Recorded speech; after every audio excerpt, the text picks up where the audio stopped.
we have been listening very nice and very informative, very much innovative technological innovations in Ayurveda since morning. And I must say I am a Harbhajan Singh because the first batsman was Kohli and now I am the tail ender.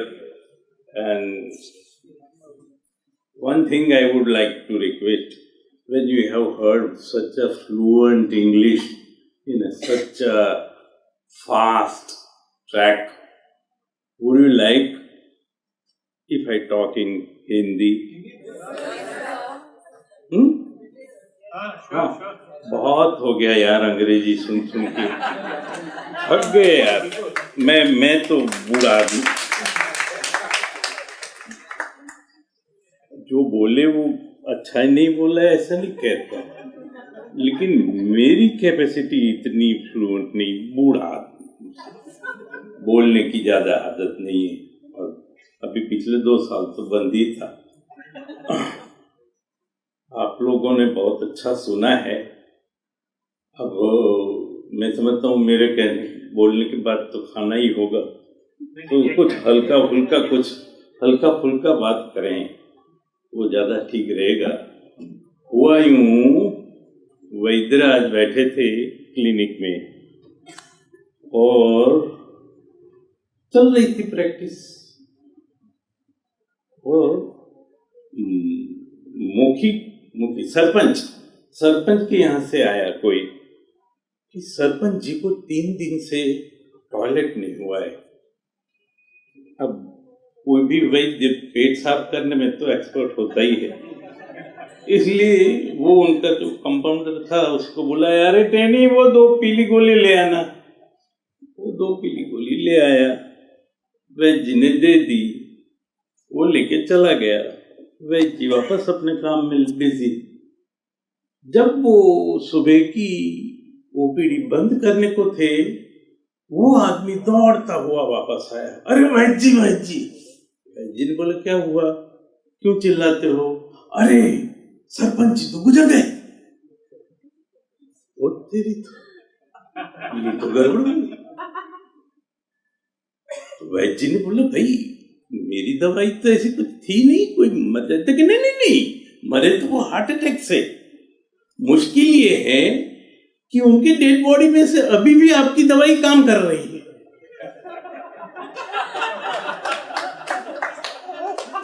3 बार तो बांध के छोड़ चुके हैं, हर तीसरी minute पे कोई उठाने को तैयार नहीं। टेक्नोलॉजिकल प्रॉब्लम्स आयुर्वेद में ऐसे भी होते हैं साहब, सिर्फ आप नोटिस करते हैं वो नहीं। अब क्या करें, वैद्य जी को जाना पड़ा वो टैनी को लेके, और वैद्य जी ने हाथ उठाए, वो टैनी ने पैर उठाए और टांगा टोड़ करके ले गए शमशान। ऐसे भी हादसे होते हैं। दूसरे दिन बैठे थे, एक आदमी आया, सर 2 दिन से पेट साफ नहीं हो रहा है। वैद्य जी की तो पुरानी आदत है, अरे टैनी वो 2 गोली लाना। वो टैनी 2 पीली गोली लेके आया और वैद्य जी से विनती की कि सर मैं देता हूं, लेकिन इस बार मैं पैर की ओर नहीं रहूंगा।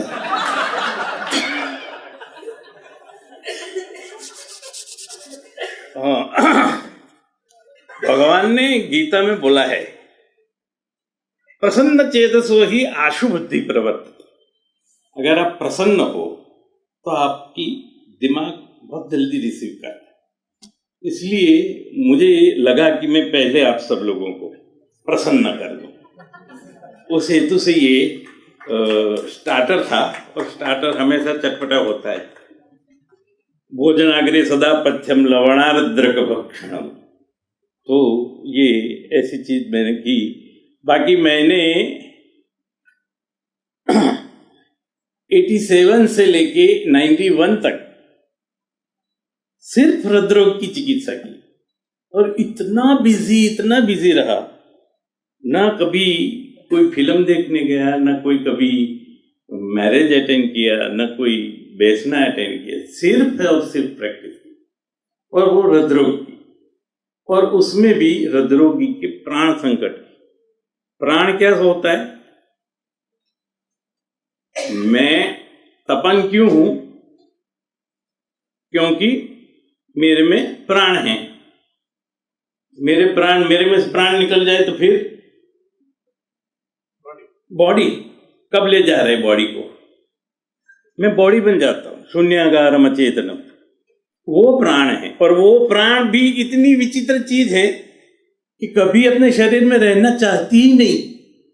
हर वक्त वो शरीर में से बाहर निकलता है और वापस नहीं आने के लिए निकलता है, लेकिन हर वक्त उसको खींच के वापस ले आना पड़ता है। अपने कर्म हमको वापस खींच के, प्राण को वापस खींच के लाते हैं। जैसे ही मिनट में 14 बार वो बाहर जाता है वापस नहीं आने के लिए, और हर वक्त उसको खींच के वापस ले आते हैं अपन। ये गया आया, गया आया, गया आया, गया नहीं आया। वो प्राण है, उसके 10 आयतन हैं, प्राणायतन बोलते हैं, जिसमें शंख है, हृदय है, कंठ है, शुक्र है, गुदा है, ओज है, रक्त है। ये सब मिला के 10 प्राणायतन है, और यही जगह से वो शरीर में से बाहर निकलता है। उसमें से कुछ ओपन सर्किट प्राणायतन है, जैसे कंठ है, कंठ से निकल सकता है, गुदा है, शुक्र है। लेकिन कुछ ऐसे क्लोज सर्किट, जैसे शंख है, वो क्लोज सर्किट, वहीं से अगर वो निकलना चाहेगा तो उसको बाहर निकलने का मार्ग नहीं मिलेगा। और ऐसी स्थिति में वो शंख का प्राण संकट बनता है, और वो उसको वहां इतनी तीव्रता से शूल पैदा करता है कि वो आदमी परेशान हो जाता है, और तकरीबन 100 में से 80 बार ऐसा होता है कि वो फेटल होता है। वो जैसे शंखक है तो 3 दिन या 4 दिन में मार डालता है, वहां प्राण का संकट होता है। उसी प्राण का संकट जब हृदय से बाहर निकलना है, यहां तो अस्थि जैसी कठोर धातु है शंख में, तो इसलिए वहां से निकलना मुमकिन नहीं होता, और किसी भी तरह वो पेशेंट को मारता है। लेकिन हृदय एक ऐसी स्थान है जो सॉफ्ट होता है, आप सब जानते हैं दिल को, और वो वहीं से बाहर निकलने की जब कोशिश करता है तो वो हृदय का प्राण संकट बनता है। और हृदय का प्राण संकट बनता है, उसमें उरुस्तंभ जैसी संप्राप्ति बनी हुई होती है पहले से, जिसमें आम, कफ और वायु, ये 3 इतनी विचित्रता से एक दूसरे से संबंधित हो जाते हैं, जैसे कि उरुस्तंभ में होता है। और उरुस्तंभ में जो होता है वही संप्राप्ति उरस्तंभ में होती है, स्पेशली हृदय में। और जब हृदय में ऐसी संप्राप्ति होती है, वायु खुद प्रकोपित होता है, और वायु का प्रत्यात्म लक्षण संकोच है, नानात्मज व्याधि। तो वो हृदय के मर्म पोषक स्रोतस होते हैं, उसको संकुचित करता है।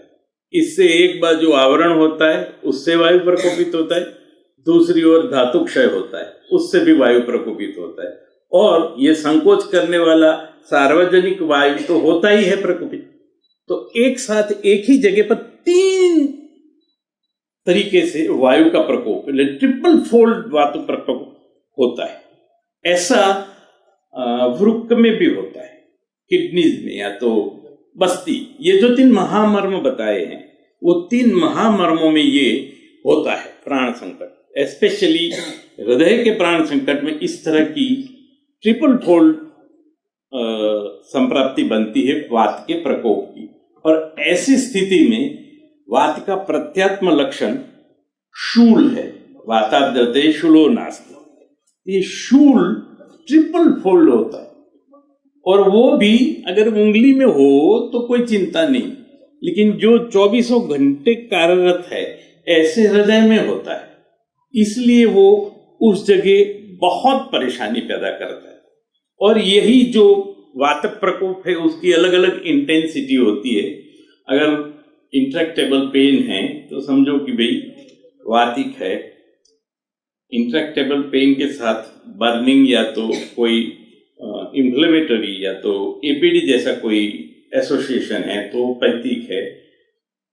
कोलेस्ट्रॉल के साथ ऐसा इंट्रैक्टेबल पेन हुआ तो वो श्लेष्मिक है, जो वाग्भट ने आइडेंटिफाई किया, वात श्लेष्मिक हृदरोग करके उसने स्पेशली आइडेंटिफाई किया। और ये सभी साथ में हो, और इंट्रैक्टेबल पेन और किसी भी तरह रह न पाए पेशेंट, ऐसा पेन हो तो वो सान्निपातिक हृदरोग हो। मजेदार बात यह है कि ये 4 प्रकार के पेशेंट्स आपके पास आते हैं। आपके पास आके वो कहते हैं कि साहब, वो वर्णन न कर सके इतनी खराब तरीके से वो आते। ये 4 प्रकार के पेशेंट, वातिक, पैथिक, श्लेष्मिक और सान्निपातिक। लेकिन ये प्राण संकट वाला पेशेंट है, वो कभी आपके पास नहीं आता, उसका फोन आता है। दैट इज द पैथोग्नोमिक, प्रत्यात्म लक्षण बोलते हैं ना, पैथोग्नोमिक सिम्टम। वो उसका फोन आता है, और वो खुद तो नहीं, उसका बेटा बेटी या बीवी को बोलते हैं, डॉक्टर साहब पापा बिल्कुल ठंडे पड़ गए, उनको छाती में बहुत दर्द है, बोलने का होश नहीं है, पूरे पसीने पसीने हो गए, कपड़े भीने हो गए, पथारी और तौलिया भी सब भीग गए, आप जल्दी आ जाओ। तब आप समझो कि दिस इज प्राण संकट। अगर पेशेंट आपके पास आके कहता है कि मुझे छाती में शूल होता है, तो वो हृदरोग है और वो उतना कष्टदायक नहीं है। लेकिन ये हृदरोगी, ये जो प्राण संकट वाला है, उसका फोन आता है। आपको अब बहुत ध्यान से सुनना है।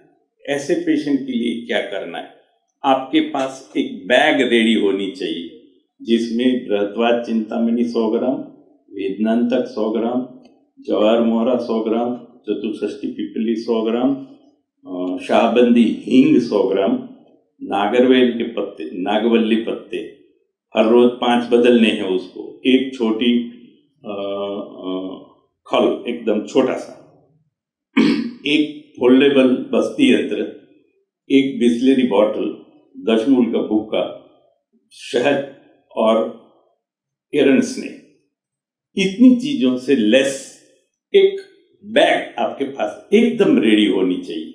हर रोज उसमें से पानी बदलना है, हर रोज उसमें से नागरवेल के पान बदलने हैं, और ये पैक रेडी रखना है।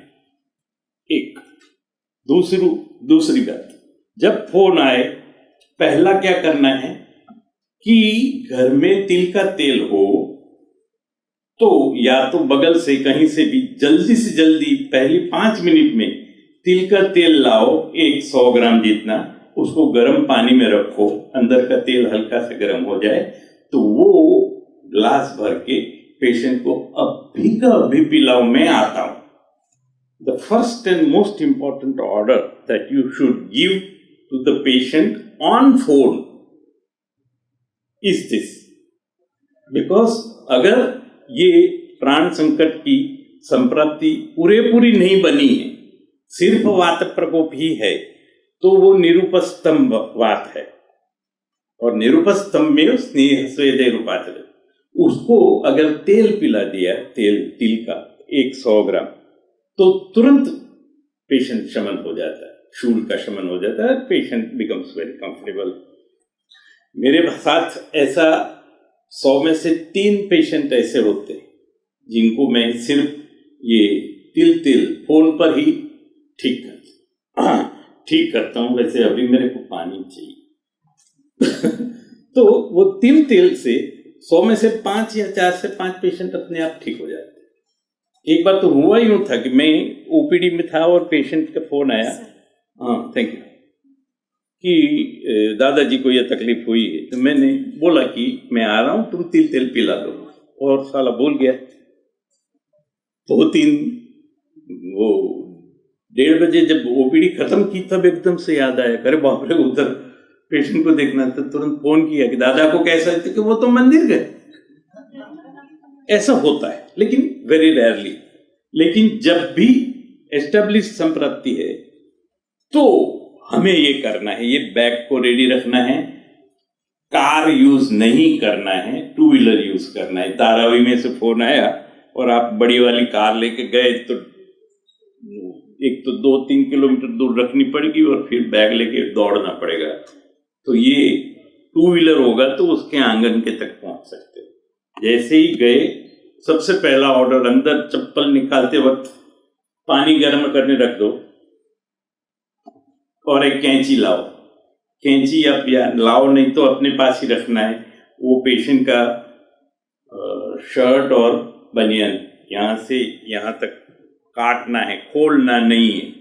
और जैसे ही उसका ये वक्ष से यहाँ तक का खुला हो जाए तो तुरंत पानी में हींग, जो शाहबंदी हींग, बहुत अच्छे वाली हींग आती, कम से कम 10,000 रुपये किलो होगी, ऐसी हींग आपके पास होनी चाहिए। उसको पानी में भिगो के पूरे थोरैक्स और एब्डोमेन के ऊपर लगा देना है और बाकी की थोड़ी हींग नाभि में दबा देना है।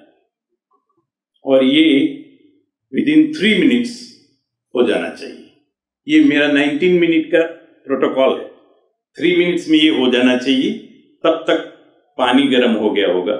तुरंत पानी लाइए, उसमें दशमूल का भुक्का डालिए, हिलाइए, तेल डालिए, फिर छान लीजिए और उसमें फिर तेल डालिए, एरन स्नेह डालिए, मधु डालिए, हिलाइए, थोड़ा सा नमक डालिए और उसका तुरंत एक नीरू बस्ती दे दीजिए। तो ये दूसरी 7 मिनट में हो जाना चाहिए पूरी प्रिपरेशन। और फिर उसको नीरू बस्ती दे दीजिए और नीरू बस्ती देंगे, इमीडिएटली दोष निर्हरण होगा और पेशेंट बोलेगा, हाँ भगवान तमारू भलू करो। मराठी में क्या बोलेगा? हाँ, देव तुझा कल्याण। This is the pathognomonic. ये दूसरा माइलस्टोन है। पहला माइलस्टोन मैंने बोला फोन आएगा, दूसरा माइलस्टोन ये आपको अचीव करना है।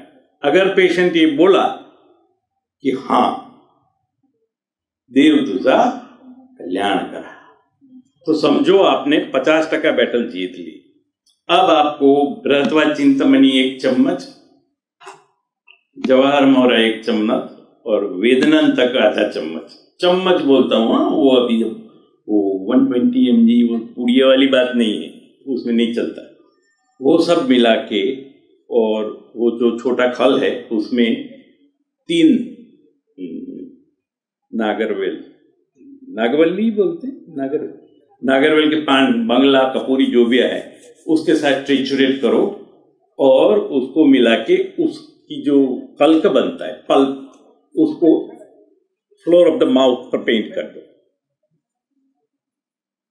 इतना हो गया और ये पूरा प्रोग्राम करने में दूसरी 11 मिनट लगेगी और ये टोटल 19 मिनट का ये प्रोग्राम। ये प्रोग्राम पूरा हो जाए और पेशेंट बिल्कुल कूल डाउन हो जाएगा, सेटल हो जाएगा और अब आपको एम्बुलेंस बुलानी। This is the wonder of Ayurveda कि, और सच बताऊं तो ये प्राण संकट में पहली 45 मिनट ही बहुत इंपॉर्टेंट होती। पहले हाफ या 1 घंटे में अगर आप प्रॉपर ट्रीटमेंट दे दो तो पेशेंट बहुत इजीली, जिसको बोलते हैं ना, थ्रोम्बोलाइज हो जाता है। और हम तो एम्बुलेंस को बुलाने के पहले 20 मिनट में ठीक करते हैं और फिर एम्बुलेंस आए तो फिर उसमें पेशेंट को ले लो, आपकी जहां भी, वो पेशेंट को बोलो आपको जहां जाना है वहां, मेरा तो क्या था कि मेरे साथ मेरे प्रैक्टिस के फ्लोर पर ही एक आईसीसीयू था और उसमें मैंने सेटिंग कर रखा था, तो मेरे पेशेंट को वहाँ आईसीयू में दाखिल करता था और फिर उसको ऑल्टर करो, दूसरे इन्वेस्टिगेशन कराओ, सीपीके, ओटी, पीटी, सीबीसीएल, वो जो भी जितने भी मसल एंजाइम वो सब करना है कराओ, ऑल्टर पर पेशेंट पर रख दो और फिर जाके वेदनांत तक हर आधे घंटे में 2-2 गोली जवाहर मोरा, 2-2 गोली चतुष्षष्ठी पिप्पली शहद के साथ, ये सबको शहद में मिला के हर आधे घंटे में चटाना है 24 घंटे तक, और उसको सुबह नीरू और शाम को खाना खाने के बाद अनुवासना देना है। ऐसा 3 दिन के लिए 72 घंटे के लिए ये करना है और 72 घंटे के लिए पेशेंट के अटेंडेंस को भी बोल देना है। 72 आवर्स रिस्की है, कोशिश करते हैं जिससे माहौल बनता है। पक्का है अगर ये प्रोटोकॉल किया तो पेशेंट को कुछ नहीं होगा। मेरा 250, पुलिस साहब 1-2 नहीं, 250 पेशेंट का ये अनुभव 10 साल में, और सिर्फ 2 ही एक्सपायर हो गए और एक को, चूंकि मैं बीमार था और नहीं पहुंच पाया, इसलिए मेरे इंग्लिश डॉक्टर मित्र थे, उन्होंने अटेंड किया। 2 एक्सपायर हुए और एक को मैं अटेंड नहीं कर पाया बिकॉज आई वॉज बीमार, I was will. So in that way we can very well rather better than, क्योंकि मेरे जितने भी ऐसे पेशेंट थे फिर उसको 72 घंटे के बाद वेदनांत तक और बृहस्पति बंद करना है, जवाहर मोहरा चतुष्षष्ठी चालू रखना है, शिलाजित, गुगलू और दूसरी ऐसी मंजिष्ठादि और वो लाक्षणिक प्रकृति के अनुसार दवाई शुरू करनी है। और ये हो जाने के बाद 10 या 7 दिन के बाद उसको डाइट में मैं घी, तेल, चीनी, गुड़, चना और चावल ये बंद कराता हूं।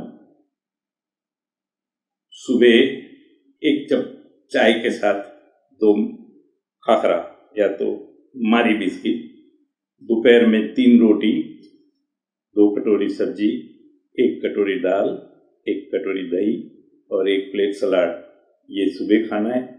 दोपहर में 2 गिलास गर्म पानी, दोपहर से शाम तक 2 गिलास गर्म पानी, 1 गिलास गर्म छाछ में तक्र और 1 फ्रूट, ये लेना है। शाम को फिर रात को खाने में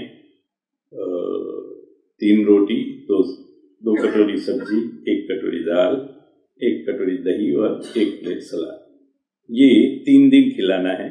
चौथे दिन सुबह 2 केले, दोपहर 2 सफरजन मीन्स सेब और शाम को 2 संतरे या 3 संतरे, ये प्रैक्टिस कराना है। 3 दिन खाना, 1 दिन फ्रूट, 3 दिन खाना, 1 दिन फ्रूट, ये पैटर्न कम से कम 6 महीने तक रखना है। और patients are very happy to follow this because the grave condition that they had felt during the acute प्राण संकट अवस्था, impending fear of death, what they say, that बस गया मैं, जाके वापस आया, या तो साहब मुझे वापस ले आए, ये इतना पक्का उसके मन में बैठता है कि 6 महीने तक वो ये डाइट फॉलो करता है। फिर बाद में शिलाजीत और गुगलू या जवाहर मोहरा, खताई, पिस्टी, वो सस्ते वाली दवाई वो दे देना है। और ये 6 महीने, the difference between my colleagues who were attending allopathically such type of pran sankat and the difference between my patients and them, their patient, was very strikingly different. उनके यहाँ जो पेशेंट एसके से थ्रोम्बोलाइज होता था, वो पेशेंट 5 हफ्ते तक bed से नीचे उतरने की हिम्मत नहीं करता था, जबकि आयुर्वेद से ट्रीट किया हुआ पेशेंट 4 हफ्ते के बाद तो वो, सर अब मुझे काम धंधा खोटी हो रहा है, मेरी छुट्टियां बिगड़ रही हैं, मुझे छुट्टी दे दो धंधा करने की या नौकरी पर जाने की। ऐसी बातें करते हैं। वो जो धातु साम्य के लक्षण है ना, चरक ने बताए विमान स्थान में, बहुत ही इंपॉर्टेंट है। हम पता नहीं, वो देखते ही नहीं, वो बहुत इंपॉर्टेंट है। ये रोगोपशमनम बलवर्ण योग अप्यवहार्येषु अभिलाषः सुखेन परिणमनम वैकारिकानां स्वप्नानां अदर्शनम सर्वाकारा सुखानुभूति इति धातु साम्य कार्यम। और वो धातु साम्य क्रिया चोक्तंत्र प्रयोजन। तो धातु साम्य बिल्कुल आयुर्वेदिक दवाइयाँ। ये तो इतनी सारी महंगी दवाइयाँ से तो होता है। मैं तो यहाँ तक कहता हूँ कि सिंपल अविपत्तिकर और एरन स्नेह या त्रिफला से भी ये 4 चीजें तो अचूक आयुर्वेदिक दवाइयों से होता है। भूख लगती, पेट साफ आता है, नींद आती और सेंस ऑफ वेलबींग डेवलप होता है। और कोई भी भारतीय को अगर ये 4 चीज हो जाए तो वो अचूक बोलता है हाँ दवा लागू पड़ी गई है। और ये चीजें एलोपैथी की कितनी भी दवाइयों लो, ये 4 चीजें कभी नहीं होती। ऑन द कॉन्ट्ररी जो भी थोड़ी ठीक भी हो वो भी बिगड़ जाती है। एक पेशेंट को आप जयमंगल से बुखार उतारो और दूसरे पेशेंट को पैरासीटामोल से उतारो। पैरासीटामोल 40 पैसे की एक टेबलेट है, जयमंगल 8 रुपए की एक टेबलेट है। लेकिन जयमंगल से उतरा तो वो उसी शाम खाना खाएगा, उसको पेट साफ आएगा, फ्रेश होके खेलने चला जाएगा, बेटा हो बच्चा हो। लेकिन अगर पैरासीटामोल खाया तो आप सबको पता है कि वो 2 दिन तक कमजोरी रहती, भूख नहीं लगती, चिड़चिड़ापन हो जाता है, सरसुन्न हो जाता है। ये सब वेरी कॉमन। सो आयुर्वेद की दवाई से अगर प्राण संकट जैसी की अत्यधिक चिकित्सा करी जाए या तो सिंपल बुखार को ठीक करने की, संताप को कम करने की चिकित्सा की जाए आयुर्वेद से, तो पेशेंट का धातु साम्य बहुत अच्छा होता है। और कोहली साहब ने समदोष समधातु की बात कही थी। मैं समदोष कैसे करता हूं मैं बताऊं। आप सब लोग को बहुत इजी पड़ेगा।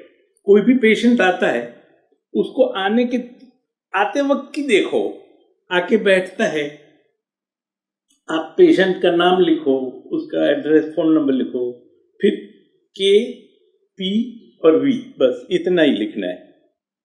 वो पेशेंट आया, धड़ धड़ धड़ धड़ करके आके बैठा, वी में एक टिक कर, आया, अंदर घुसा,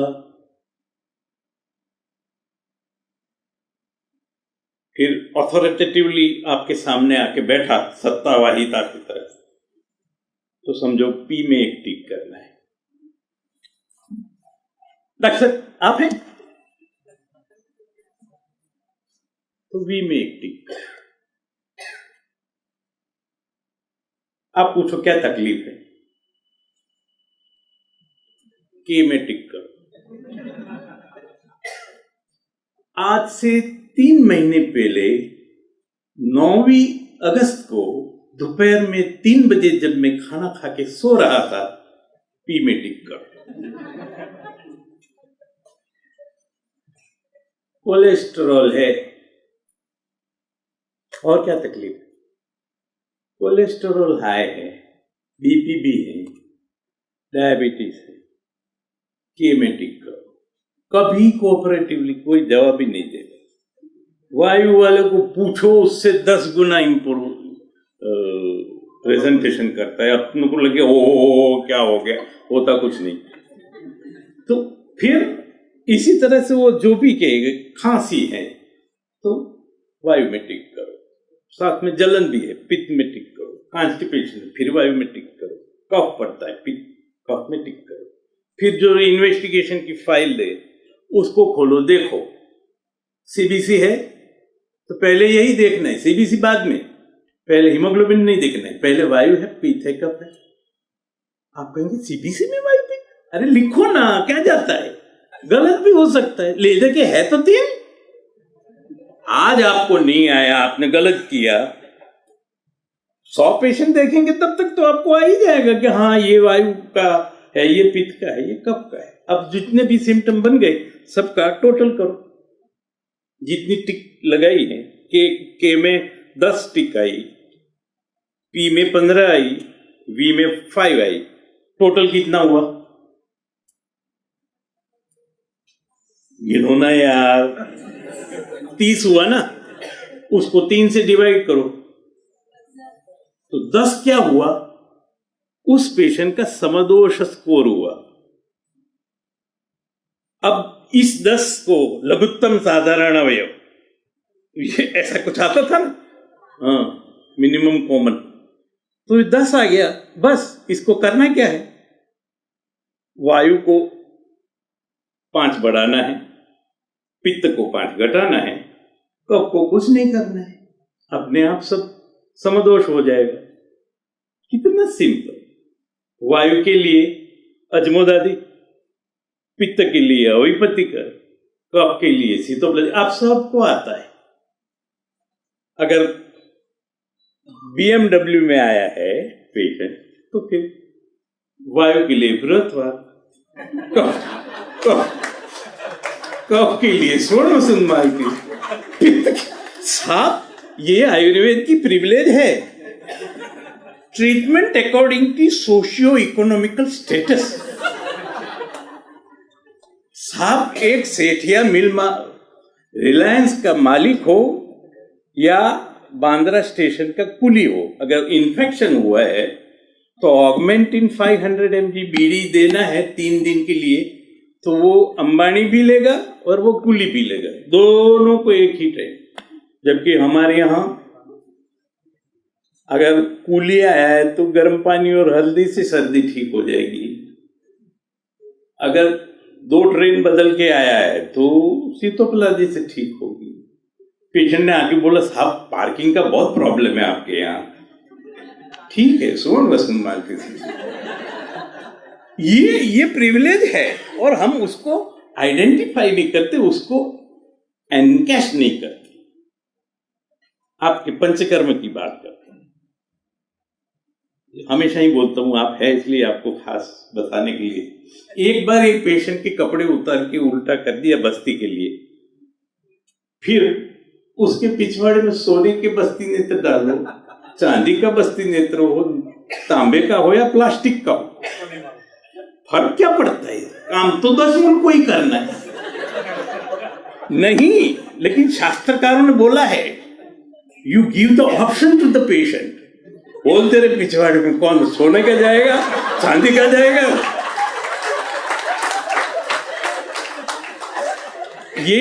ये प्रोटोकॉल एलोपैथी में अगर लिखा है कि पहले इंसिस करना है तो फिर स्किन तक, फिर फेसिया, फिर पेरिटोनियम, ऐसा अगर लिखा है तो उसमें वो इतना भी फर्क नहीं कर सकता, क्योंकि वो अमेरिकन कैंसर एसोसिएशन का प्रोटोकॉल है, अमेरिकन सर्जन एसोसिएशन का प्रोटोकॉल है, उसको वो फॉलो करेगा ही करेगा, भले ही फिर वो बांद्रा या वाशी में पैदा हुआ हो, लेकिन वो फॉलो अमेरिकन प्रोटोकॉल करेगा।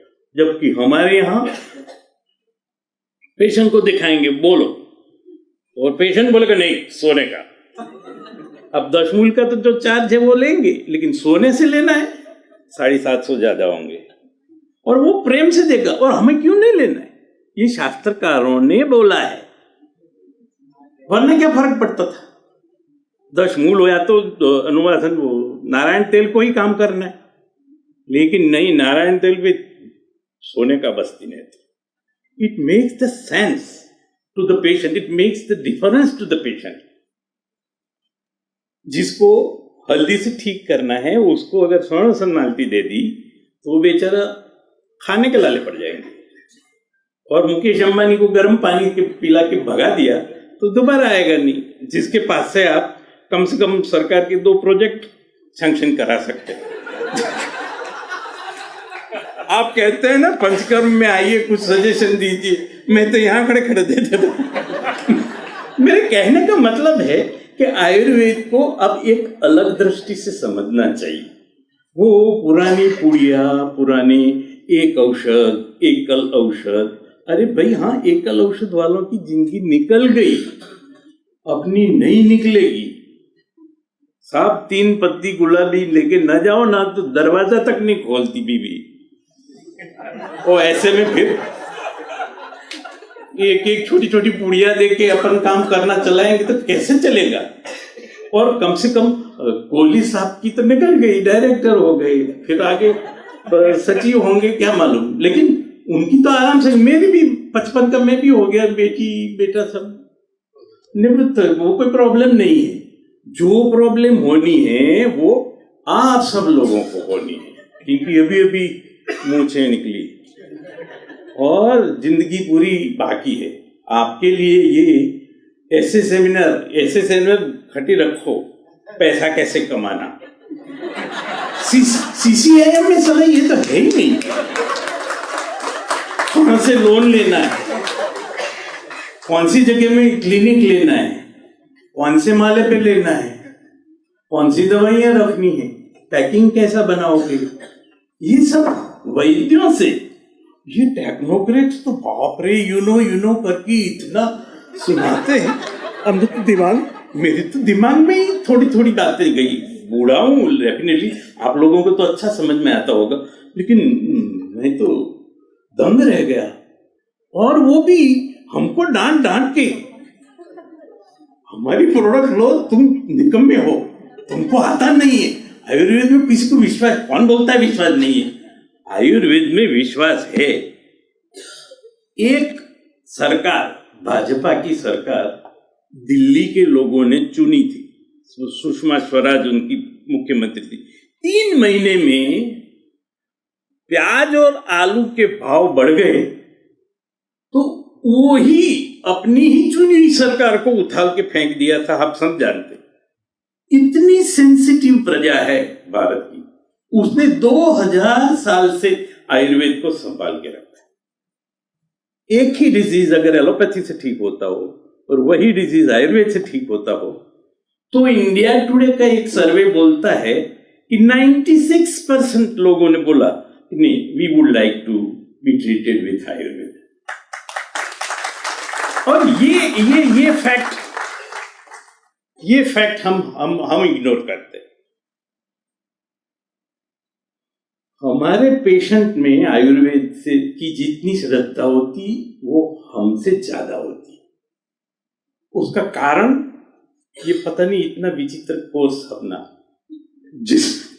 जिसमें कहीं खाना पीना, एंजॉय करना, लाइफ को मजे से रहना, वो कुछ बनता ही नहीं। अपना एक ग्रेजुएट सर, बीवी और 2 बच्चे, 4 आदमी को शाम को खाना खिलाने के लिए आश्वस्त नहीं होता है।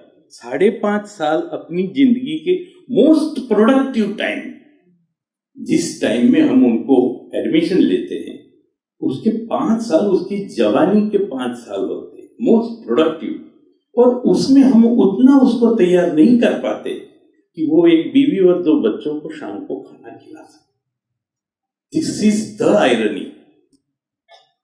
सो अब सीसीआईएम खुद को चेंज नहीं कर सकता, सिलेबस को तो बदल नहीं सकते, वो तो जो चला है वही चलेगा। लेकिन जब वो बीएमएस हो जाता है, इंटर्नशिप करता है, उस वक्त उसको या तो एमडी की तैयारी होती या तो प्रैक्टिस के लिए चिंता करनी होती। उस वक्त सर अगर प्रैक्टिशनर्स की लेक्चर्स उनको रखे जाए, उनको बुलाया जाए, तो उनमें से कुछ लोग ऐसे होंगे जो प्रैक्टिस करना चाहते होंगे, उनको बहुत गाइडेंस मिलेगी, बहुत ही गाइडेंस मिलेगी। और मैं इसलिए ये सब करने के लिए कहता हूं कि हम सब लोग हमेशा, हमारे में से एक भी ऐसा नहीं होगा जिसने पूरी कोशिश की होगी कि और कोई जगह पर मेरे को एडमिशन मिले तो मैं लूंगा, लेकिन इधर नहीं आऊंगा। पक्का है? फिर भी आए ना, means you are very special, you are made for Ayurveda. इसलिए हमको हमारी वो नहीं समझना चाहिए, वो एलोपैथी वाले तो बहुत पढ़ते, मजदूर है साले, बड़े तकदीर उनकी। आपने देखा है ना, वो आपके साथ जब वो पढ़ता था, जिसको मिला एडमिशन एमबीबीएस में, और अपन ने जलसे किए 12वीं में, ऐश किया। क्यों? क्योंकि हम ऑलरेडी सिलेक्टेड थे, यहां आना ही था। We are very specially designed for. और मैं तो आपको ये बताना चाहता हूं कि you are very special. Think yourself to be very special selected person. 12वीं कक्षा में इतना घूमना घामना, पिक्चर देखना, नहीं पढ़ना, फिर भी डॉक्टर बन के वही एमबीबीएस मजदूर के सामने बैठ के अपने को भी प्रैक्टिस कर। कितनी हमारी प्रिविलेज है, कितना हमको, वो भागवत कहते हैं निरायास कृतमिदम अमृतम।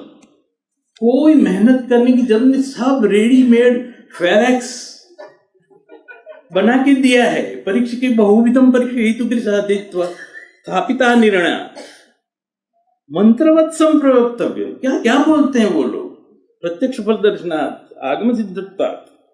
तो हमको तो सिर्फ पकी पकाई खिचड़ी खानी है, रिसर्च नहीं करनी है।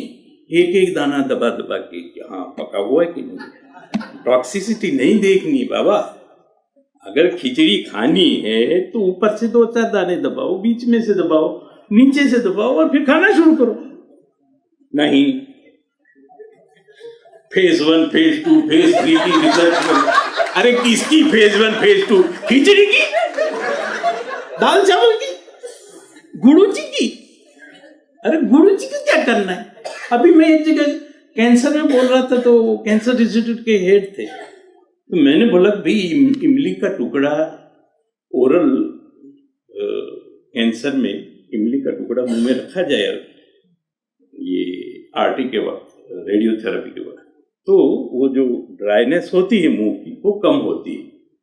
No no no no, we need to have clinical trials of. लेकिन શું आमली का क्यों चिंचा का क्लिनिकल ट्रायल करोगे? अभी मेरे साथ चटनी खा रहे थे नीचे आलू पड़ा के, उस पर क्या रिसर्च करना?